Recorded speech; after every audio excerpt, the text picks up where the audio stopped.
talk about too. You have pizza places in the weirdest places. Yes. Like, what is going on? The residential, yeah. Okay, so he's like, yeah, we're going to this pizza place. I'm like, all right. And we're driving through a residential area, and I'm going, there's houses all over the place. And I'm looking around here. I'm like, are we going to get to some sort of a business development of some sort? No. I think Maroney's was a house. Yeah.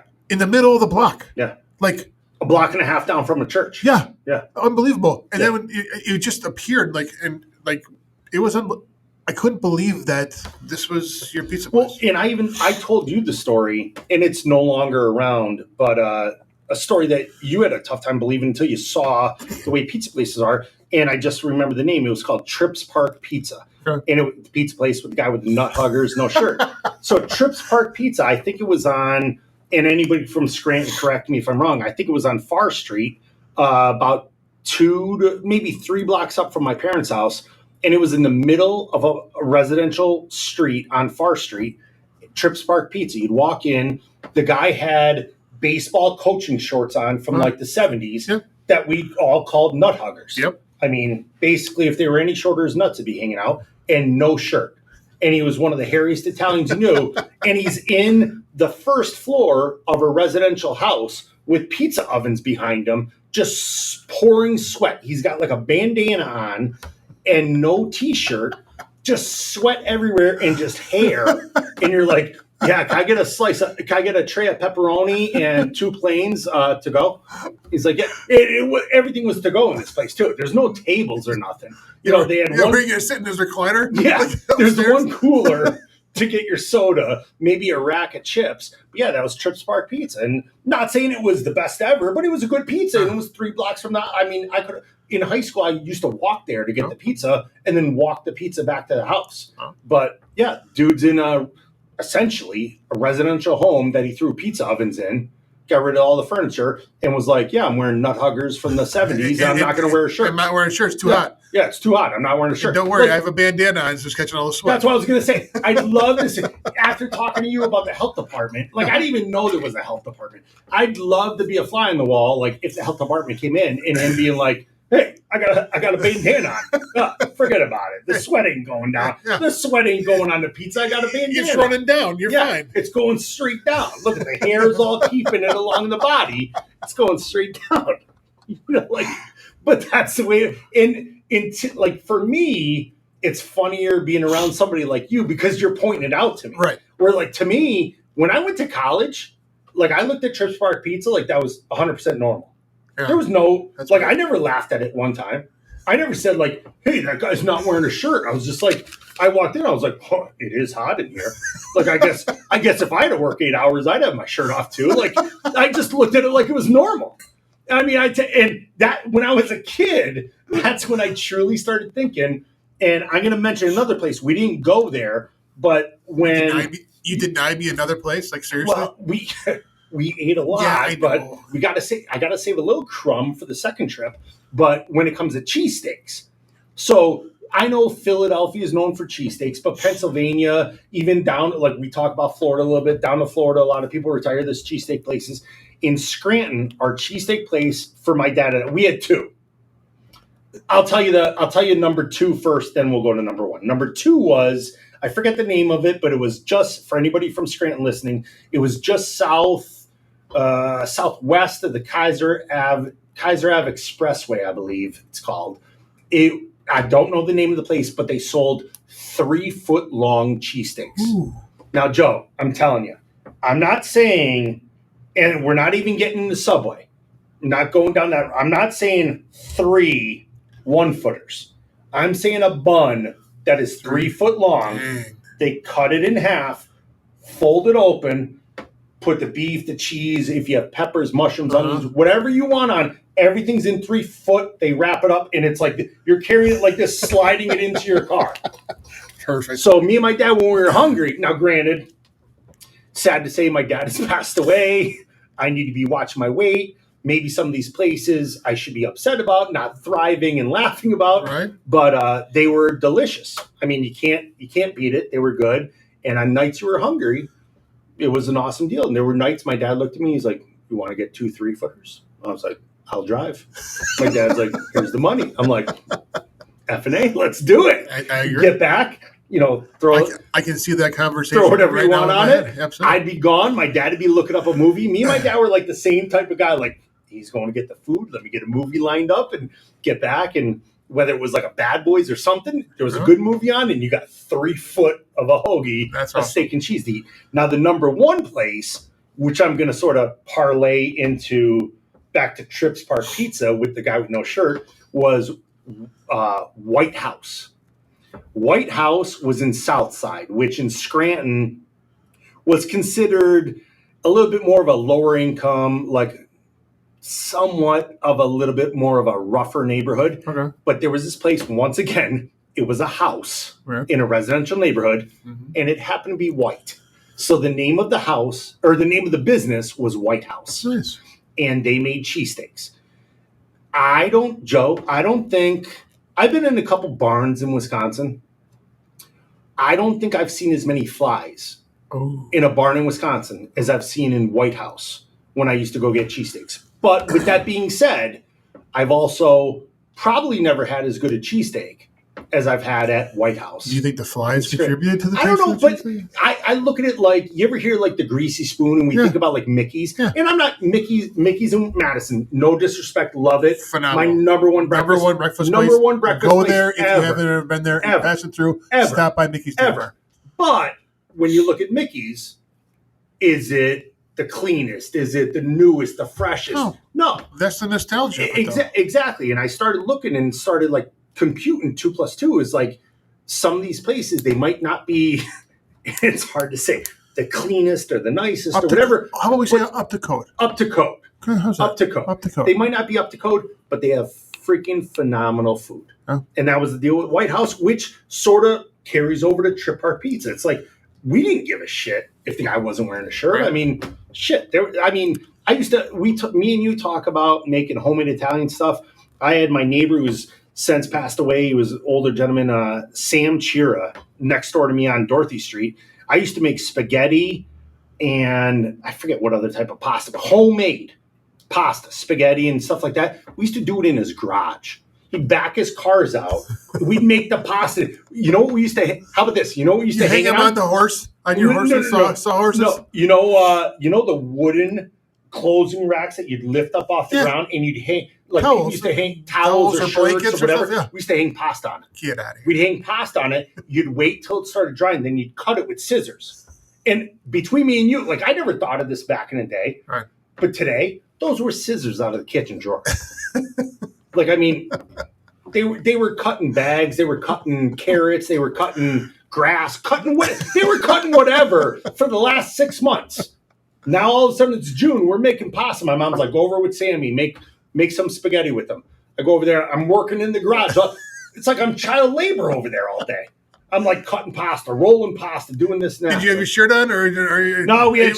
Are you wearing nut I had my huggers? shirt on. I had my shirt on. I was like, hey, just like you, there were white painter vans driving around town that were grabbing kids, and we always watched our back. So yeah, I'm not going in somebody's garage. Next door neighbor, I knew knew him from the day I was born. Gotcha. I ain't going in his garage with no shirt off. Oh, Yeah, ain't doing it. well, I mean, Just saying. it's But weird. And another thing that came to my mind just now, we were driving by your high school. He was showing me the West Scranton High with your, what was the Invader. the Invader? Yeah, I mean, old school. Yeah. Looked like a. Look, I mean, they're doing some renovations. They tried to church it up a little bit, but it definitely has that mental insane asylum kind of feel going on. Am I wrong? You know, you're right. I mean, you're right. Like around the 40s or the 50s. Yeah, absolutely. Absolutely. Yeah. You know, I mean, it 100%. looks like it.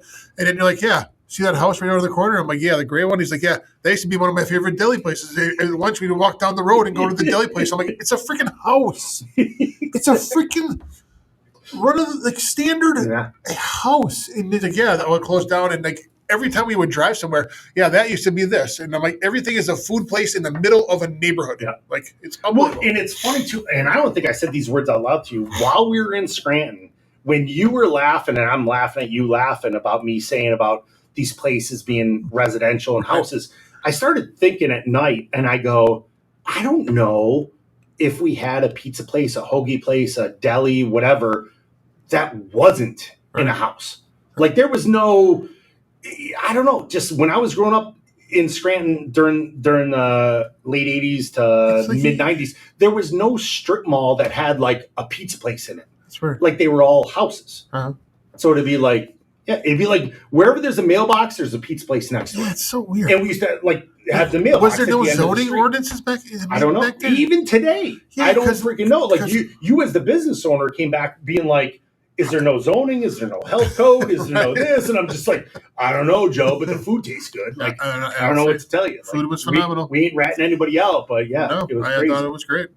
The food was phenomenal. I did not have anything that I did not really like there. I thought it was really great. Yeah. It was Everything's a little bit different, and yeah, what I will calm down about with the pizza is I say the pizza's so good because there's so much of it, and every pizza place is different. Right. There's no two that you're like, I can't tell the difference between the two. You could always tell whether it's the sauce, the cheese, the crust, whatever. There's a little bit of a difference. Some might be better than others, Right. but yeah, you never hit one that's like, this is absolutely horrible. And the ones that you're like, this isn't my favorite, it's probably the cheapest one you could afford. And then the other ones are a little bit more but I expensive, often but nothing too I wonder expensive. how your big chains like pizza places survive out there. To this 'Cause day- I'm looking around, I'm like, there's a Domino's there. I'm like, Yeah. how is that making it with all these small mom and pop shops Yep. that have been doing this for 30, 40 years, passing it down? They have their recipe, they have their style, they have their ingredients. How does something like a Domino's make it there? And here's the kicker, because to this day, I'm Yeah. not busting Domino's. Yeah. I eat Domino's pizza. I enjoy it, but I don't understand how they survive. and the only answer I have, which is more so how they began, but yes, how they survive. I have a really good friend that works at Domino's back in Scranton, Pennsylvania. Uh-huh. And when he started working there, these pizza places I took you to, none of them delivered. Okay. Where now they Ah. started delivering. Now you have Uber Eats and stuff like that. That places that don't deliver, you could still get it to come to your house.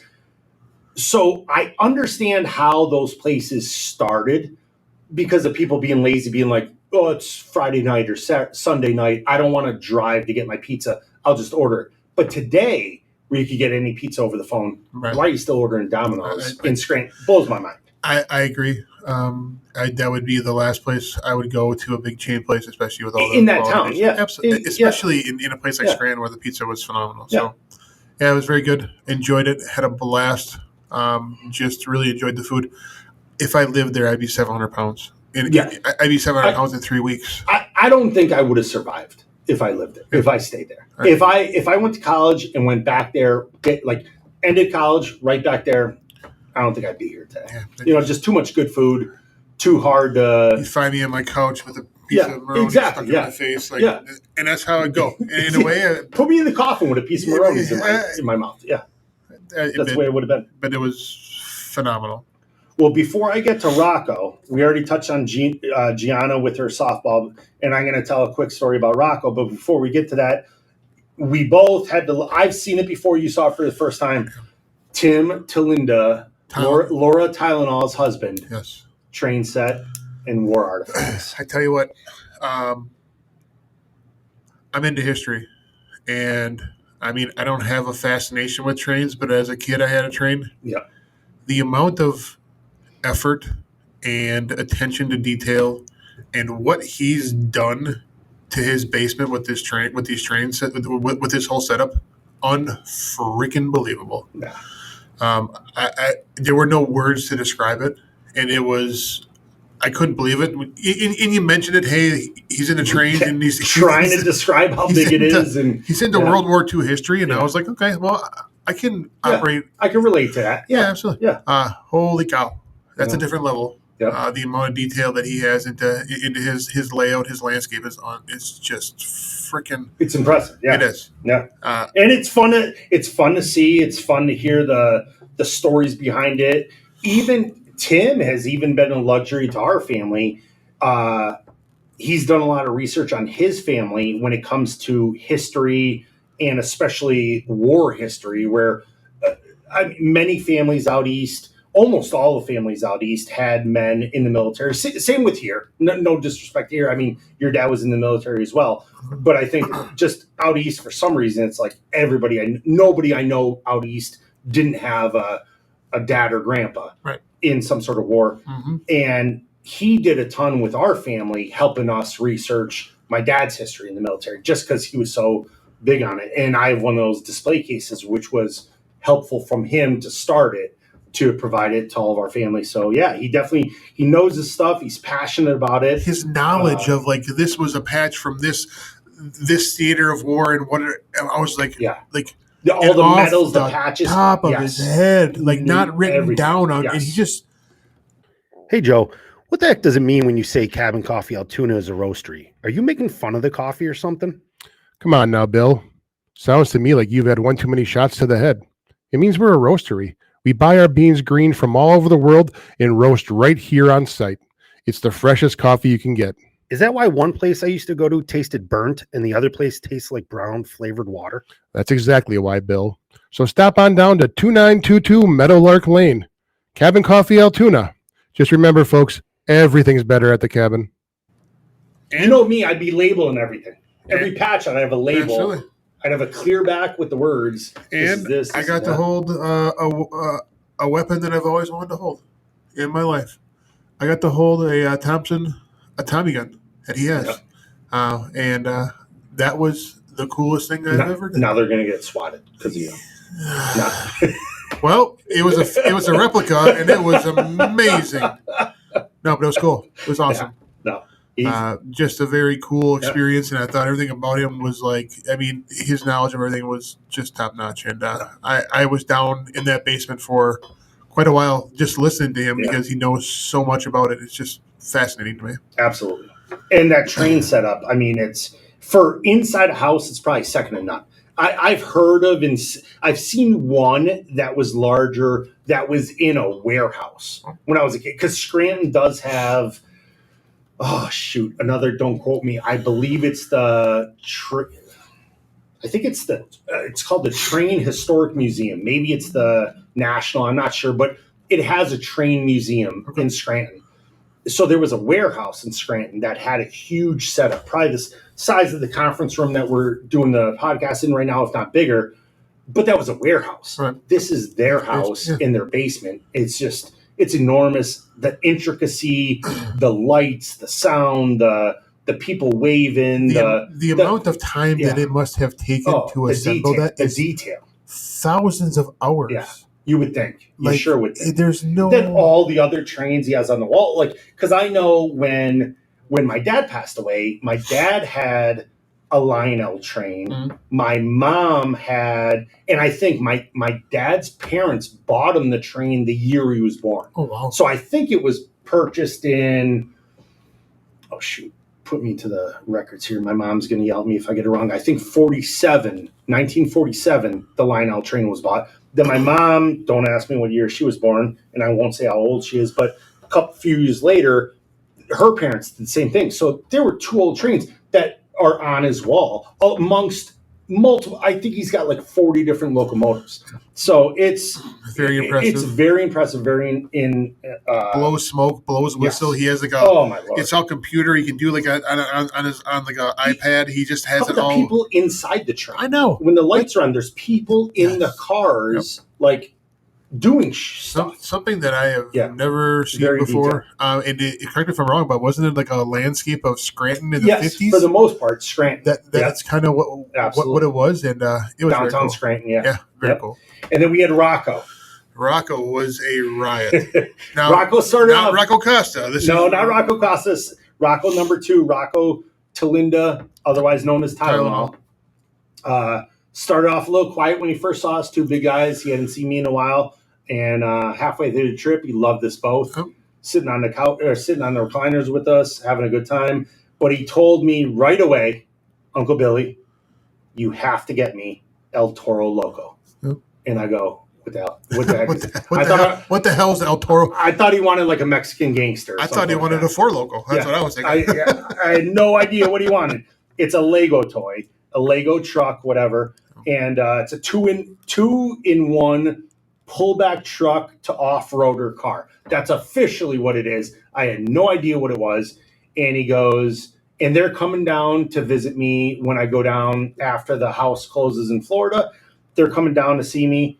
And he goes, can you get El Toro Loco down there? And I go, yeah. He goes, that's the first thing I'm going to do. I'm going to put it together. I go, okay. He goes, you can keep it there if you want, if you buy me another one for my house. And I was like, well, you can take it back with you. Like, we don't need two of them. But he was excited as hell. Yeah, it was cool. He was a good kid, very excited, very fun. But yeah, so overall that trip was awesome. It just sucked because we that audio from Dave, because we're going to do it again. Yep. I mean, we can't not do it. It's going to happen. We're going to get Dave on, whether Dave's out here sitting at the end of the table, whether we meet halfway or go back to Pittsburgh. It's going to happen, but it just stinks. Like, we truly feel after a little bit of doing this, you can't replicate the first time. It'll be a great interview, but hopefully we don't miss too much. Someone's like, well, can you go back in and do a voiceover? I'm like, we talked about so much. Yeah. And there's no way that we would even be able to do that at all. Even just trying to remember what was talked about. It was just, another thing to bring up from Pittsburgh that we're talking about the podcast, Mrs. Costa. Oh, yes. Coming to dinner with us last night. We hadn't seen I saw Mrs. Costa, I think 5 years ago when I went out. I was going from Scranton and went out to Pittsburgh to see Dave. But other than 5 years ago, it had been back to college. And for you, I'm assuming it was college. The last time I saw her, she was there. I think Dave broke his ankle, and she came out and she was making food for us and cleaning our apartment. Of course, cleaning our apartment. I still feel bad about that because we weren't the cleanest of people by any means. But and it was great seeing her. She looked freaking amazing. Yes, like, she hasn't aged at all. Yes. She has not aged a day since in 20 years, 30 years. It's unbelievable. Still just hustling, remembers all the stories, all that stuff. And it was great. She was telling us stories. I didn't even know. She told us a story at dinner that my mom and sister drove to Wisconsin for a football game once and picked her up. I don't know if it was her and somebody, maybe her and her aunt or her and her sister or whatever, but picked her up in Pittsburgh and then drove the rest of the way to Wisconsin. And at some point, I guess Mrs. Costa was driving my parents. I believe it was a Dodge minivan. I'm trying to think. I think it was a minivan. I think it was either Dodge or Chrysler. I don't remember. It was a Dodge minivan. I know me and you have said the name of it before, but whatever. Dodge minivan. And I guess somebody said, look at the airplane or this and that. And I guess while Mrs. Costa was driving, looked at the airplane and hit the car in front of her. And I'm like, I never heard this story. Right. And she tells us it a couple weeks ago in Pittsburgh. Mm-hmm. That happened like 30 years ago on the way to Wisconsin. And I guess my mom talks to the state trooper that comes up and they get all squared away. It was a fender bender. My mom goes, please don't call my husband. We're on the way to Wisconsin to go see a football game. And I guess the guy goes, okay, I won't call him. They drive the rest of the way to Wisconsin. State trooper calls my dad. He goes, just so you know, your car was in an auto accident. I was like, jeez. You throw under the bus. Come on. My dad was probably losing his stuff back then. Oh, man. Oh, no. Great trip. Yeah. Great seeing Dave. Really happy that I was able to experience Scranton because, you've talked about it all the time, which isn't a bad thing. Like I said, I'm just as proud of my hometown as you are of yours. And but it was cool seeing it. I said, definitely am going to go back because I just had a blast. The people are phenomenal out there. Just genuinely nice people. In this day and age, that's hard to come by. But they greeted me with open arms. Uncle Gino was phenomenal. Gino, right? Gene. There's too many Ginos and Roccos out there. Like, holy Gino cow. is the uncle. Gene is the restaurant owner. Yep. But if Gene, so what confuses me is back in the day when I used to go there as a family when my dad was around, if Uncle Gino wasn't in the restaurant, my dad used to call Gene of Carmela's Gino. Gotcha. And I'm just like, now we're throwing O's at the end of names, like, and I mean, you're dropping off. Yeah. You're dropping off for like mozzarella. We're dropping vowels. We're adding vowels. Yeah, it's just confusing. I mean, there's people's names. One of them I'm not going to mention right now on the show. Maybe we'll wait a year. But I had an uncle supposedly that had a name that turned it out to be a little bit derogatory, but I thought he was a real uncle the whole time. And I think I was probably in college when I remember asking my dad, I was like, hey, is Uncle so and so? And he's like, no, that's not your real uncle. He's not related to anybody. We just call him Uncle. And I was like, oh, okay. But that's the way, like Italians, it's like if you're close, you're family. Right. You know what I mean? Where, you know, like you even experience a little bit at Laura's house. It's like Uncle Joe. Yep. You know, all of a sudden, once you become family, your uncle, your cousin, whatever. And that's with me. It's like I'm not the traditional Italian family where, you know, or like your family, all the cousins and brothers and sisters you have. I'm not that traditional Italian family where you got like 5, 6 siblings, 20 some cousins. But when you look on paper at like the people that came to my wedding, it's like, oh, that's my cousin, that's my uncle, but then if you look on the family tree, it's like, well, he's not related to that guy. But I'm like, yeah, but that's Uncle so and so, you know, whatever. But that's very cool experience. It's the way it is. So, and the one thing we didn't touch on too is Uncle Gino is at Carmela's. He has a set time and date and a table that is reserved for him every week. And I was like, this is like exactly. Like, then he's working at the Victor Alfieri's club, talking about kicking somebody out of the Victor's club. He's got to go, and I'm like.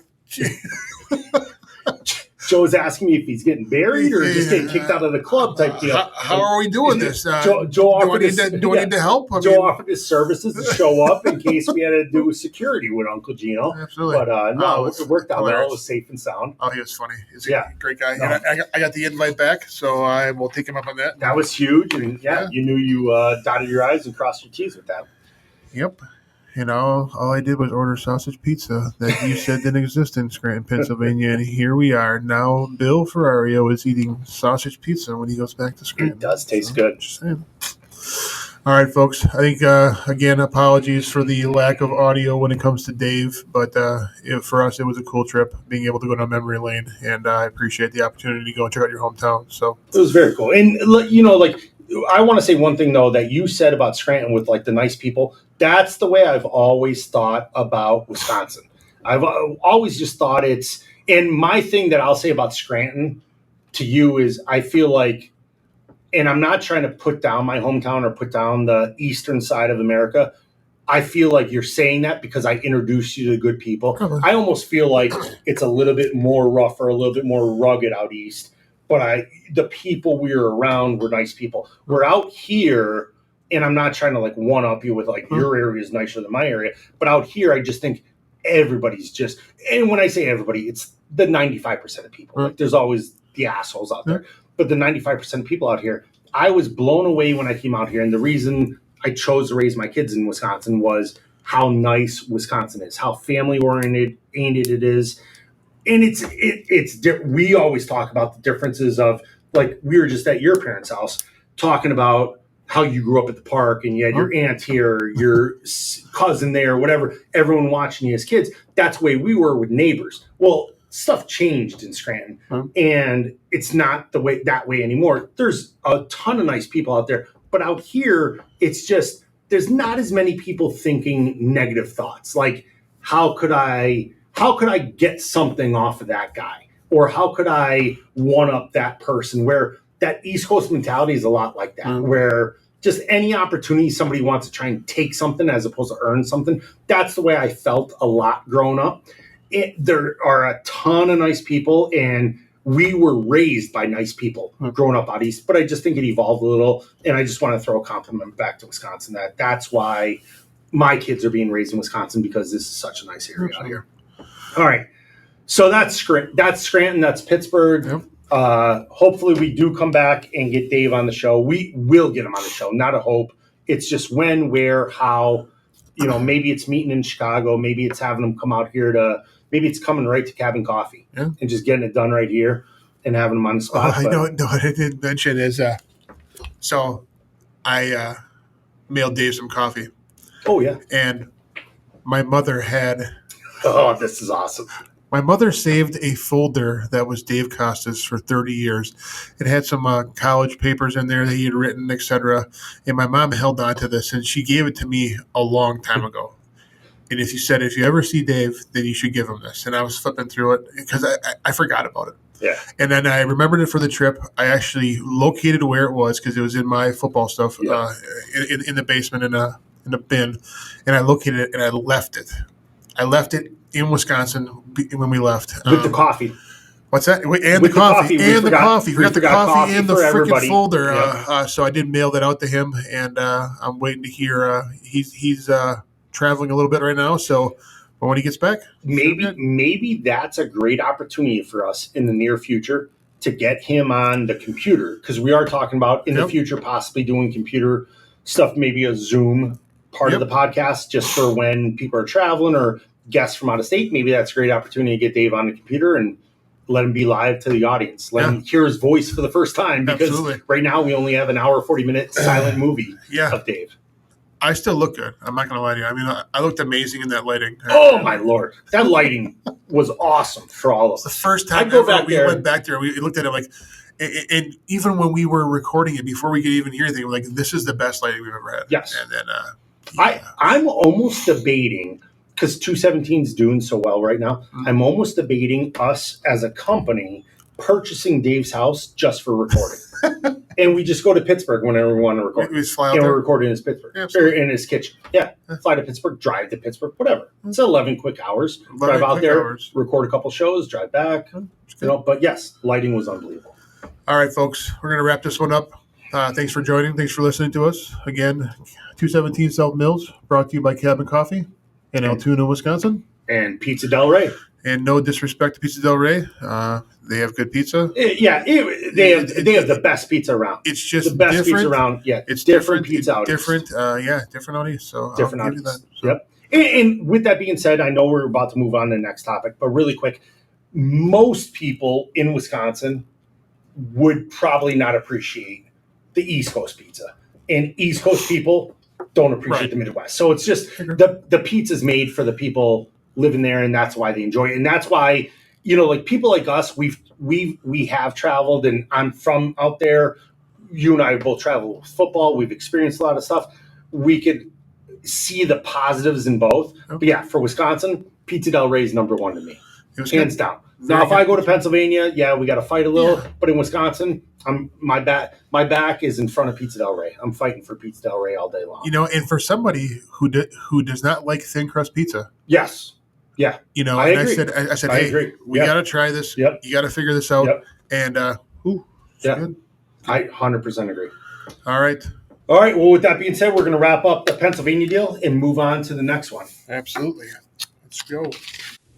Thank you for listening to Joe and I today. We hope you enjoyed your time with us. If you like what you heard, please give 217 South Mills a 5-star rating on Apple Podcasts. Go tell your friends about us. Like and follow us on Facebook, Instagram, X, TikTok, and YouTube. I'd like to thank Cabin Coffee Altoona for sponsoring us. Everything is always better at the cabin. See you next time. And remember, folks, Red Ass the Run.